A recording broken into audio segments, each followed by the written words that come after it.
Ayodhya chapter number 99. So far, Bharata has seen the beautiful cottage of Lord Rama. He has seen how formidable it is with the various weapons of Rama and Lakshmana. And it's so formidable that even the enemies dare not approach it. But Bharata is no enemy. He is the Bhakta of Lord Rama. And he approaches the hermitage. And in this section, we are going to see how Bharata saw Lord Rama. The beautiful reunion between the Lord and his Bhakta is mentioned in such great detail by sage Valmiki. Verse 25. Nirikshaya sa muhurtam tu dadarsha bharato guram uttaje ramam asinam jata mandaladharinam. On closer observation, they beheld a great one seated within the hut, and he wore his hair in matted coils. Verses 26, 27 and 28. Tam tu Krishna ajina dharam chira valkala vasasam dadarsha ramam asinam abhita pavaka upamam simhaskandam mahabahum pundarika nibha ikshanam prithviyah sagara antaya bhartaram dharmacharinam upavishtam mahabahum brahmanam iva shashvatam sthandile darba samstirne sitaya lakshmanena cha. He was clad in the garb of hermits, in deer skin and dress of bark. Like a flaming fire looked he, crowned with a halo of blinding glory, and Bharata made him out to be his brother Sri Ramachandra, with long and mighty arms reaching below his knees, with powerful chest and shoulders like those of a lion, with large and lustrous eyes resembling the petals of a lotus. Raghava, the Lord of all the worlds, was seated on the bare earth spread with kusha grass, Sita and Lakshmana little in the rear, like the eternal Brahma. So here Valmiki gives some very beautiful descriptions about how Bharata perceived Lord Rama. So he was Sinhaskandam, with shoulders like that of a lion, Mahabahum, extremely long-armed, Pundarika Nibhekshanam, with eyes like lotus petals, Dharmacharinam, Mahabahum, the long-armed one. And finally, Valmiki compares Rama to Brahma. Even though Brahma is actually the son of Lord Padmanabha, however, people have met Brahma. At least in Treta Yuga, people have met Brahma, so they know how he looks like. It's not easy to meet Brahma, but there are people who have conducted very severe austerities or have done immense sacrifices and have seen Brahma. So Valmiki is trying to explain the unknown through the known. People know Brahma. So Valmiki is trying to explain how Rama looks, that is as effulgent as Brahma. Brahma is also the protector of righteousness. He is the creator. He is comparatively eternal. Brahma also has to die one day, but then compared to mortals, he is seemingly immortal. There is another reason why Valmiki compares Rama to Brahma. Brahma is seated on the lotus that has emerged from Lord Padmanabha. However, Rama, who is none other than Lord Padmanabha himself, is so renounced that he is now seated on the bare ground strewn with darba grass. So yes, Valmiki is trying to make us understand who Rama is, who is a little bit of an unknown to us, through someone who is known, that is Brahma. But at the same time, he also proves that Rama and Brahma are not the same. Because Rama's renunciation far supersedes that of Lord Brahma. Verse 29. Tam drishtva bharata shriman dukkha moha paripluta abhyadvata dharmatma bharata kaikeyi sutta. Overcome with grief and sorrow on beholding his beloved brother, the illustrious and high-souled Bharata, the son of Kaikeyi, rushed towards Rama. So there are three different adjectives for Bharata over here. The first one is Shriman. He is very illustrious, he is very auspicious, full of great qualities. The next one is Dharmatma, the high-souled one, the one who follows Dharma. And Valmiki also calls Bharata as Kaikeyi Sutta, the son of Kaikeyi. Bharata had already mentioned to sage Bharadwaja that he does not approve the actions of his mother Kaikeyi. And over here, Valmiki is comparing and contrasting the reactions that Kaikeyi and Bharata have when they see Rama. Kaikeyi was extremely happy to let go of Rama, and Bharata is extremely sad to see Rama in the garb of a hermit. In his extreme grief, Bharata does not use a royal protocol. He just loves Rama and he cannot bear to see Rama dressed like a hermit. Therefore, he runs towards him. He just runs.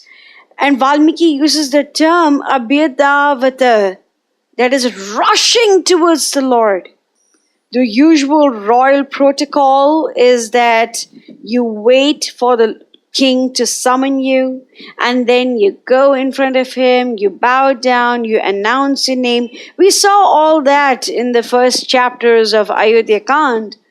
But over here, Bharata forgets protocols, he forgets rules and regulations. He just loves the Lord and he just rushes towards him. Verse 30. Drishtva cha vilalapa arto bashpa samdigdhaya gira ashaknuvan dharayatum dhairyad vachanam abravit. All unmanned, the blinding tears almost choked him as he lamented in great anguish.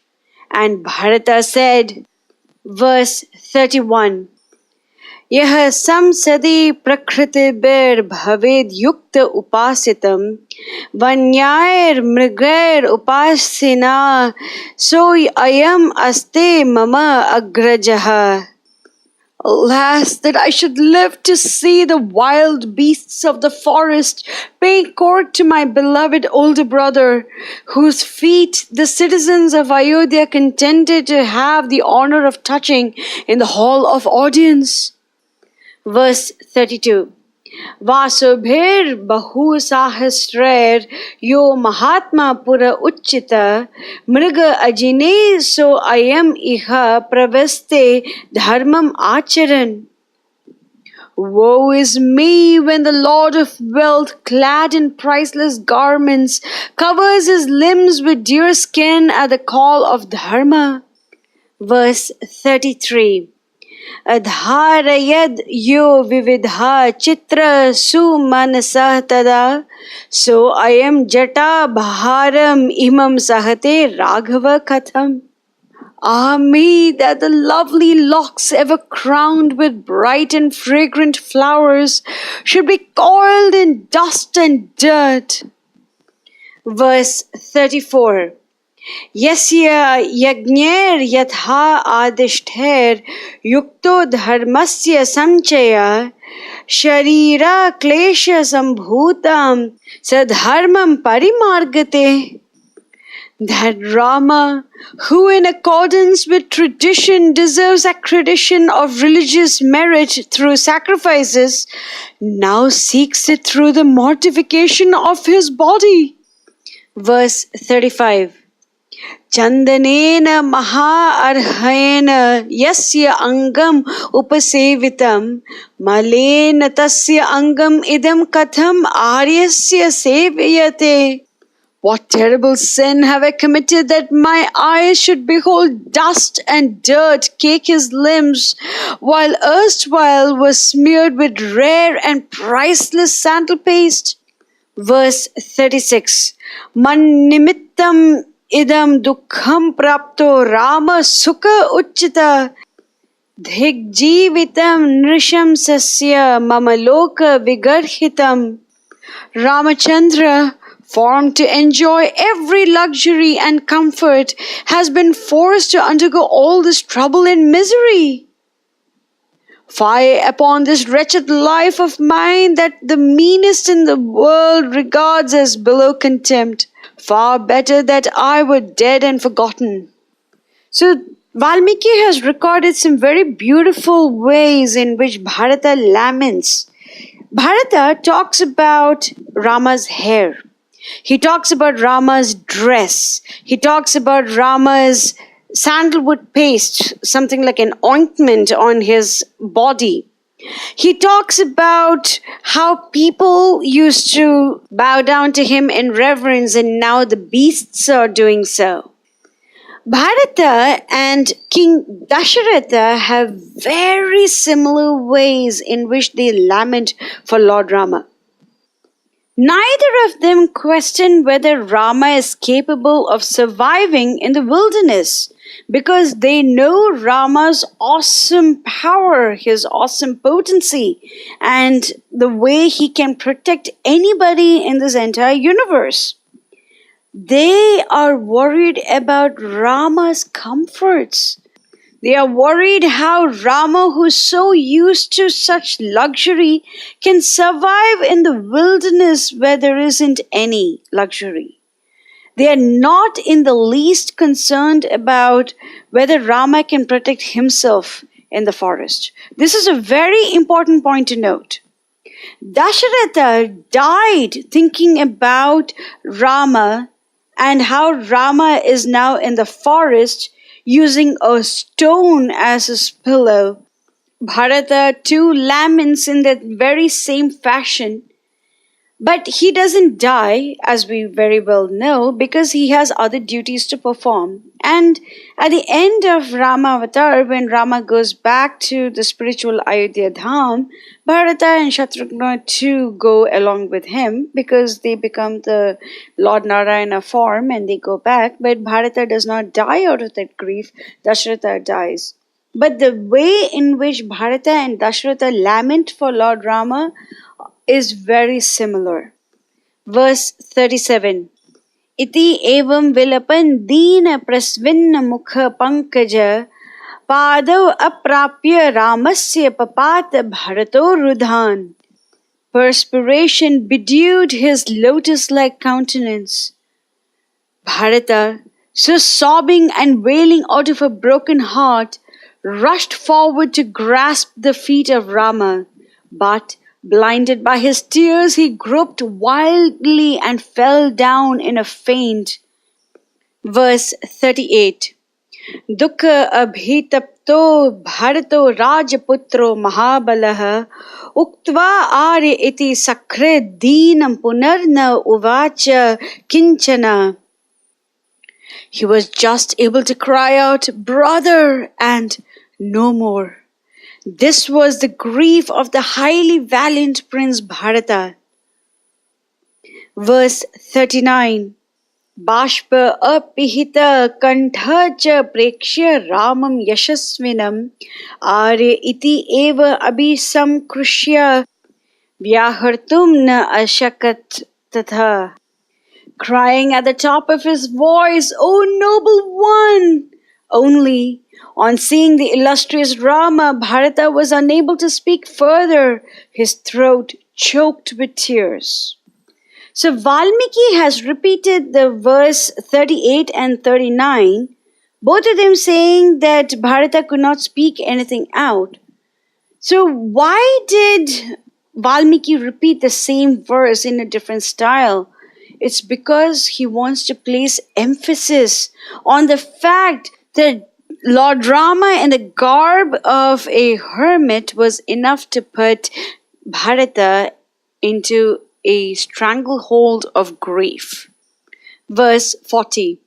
Shatrughna chapi Ramasya vavande charanau rudan tau ubhau sa samalingya Ramo api ashruni avartayat.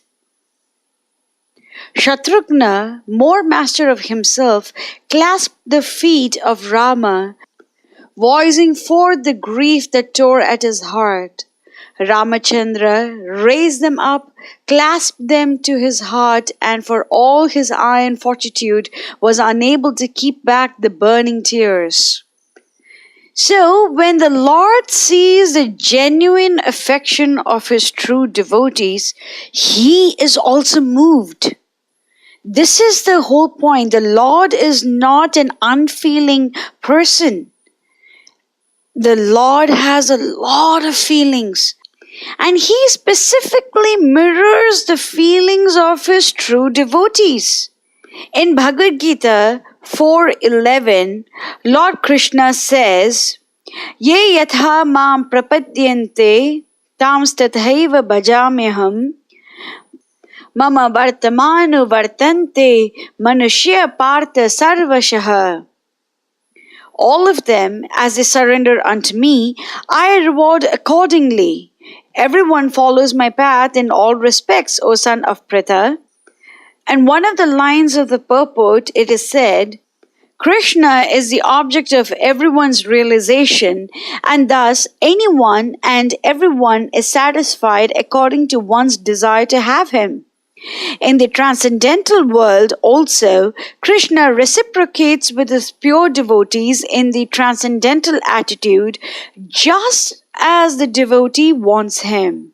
Krishna rewards all the devotees equally according to their different intensities of love for him. So, Bharata and Shatrughna's intensity of love for Lord Rama was so great that Rama himself is shedding copious tears. This is called the reciprocity of love between the Lord and his pure devotees. Verse 41. Tata Sumantrena Guhena Chaiva Samiyatu Rajasutau Aranye Divakara Chaiva Nishakara Cha Yata Ambare Shukra Brahaspatibhyam. In that forest, the meeting of Rama and Lakshmana with Sumantra and Guha resembled the conjunction of the sun and moon with Venus and Jupiter. Verse 42. Tan parthivan varana yutapa abhan samagatam tatra mahate aranye vana okasha te api samikshaya sarve api ashruni amunchan pravihaya harsham. The sight of the noble princes like unto lordly elephants meeting one another in that lonely forest and sorrowing piteously was too much even for the rough dwellers thereof, who could not restrain their tears. By putting this verse, Valmiki has specified how a reader should feel when they read this particular chapter. If we have been reading this with bhakti, then we too will be moved to tears, just as how those Vana Okasas or the dwellers of the forest felt when they saw the reunion between the four brothers. If we weren't moved to tears, just the way those dwellers in the forests were, then that means that we have a long way to go to purify ourselves. So this is the benchmark. This is why Valmiki has inserted this particular verse. Mangalam Koshalendraya Mahaniya Gunaptiye Chakravarti Dhanurjaya Sarvabhaumaya Mangalam.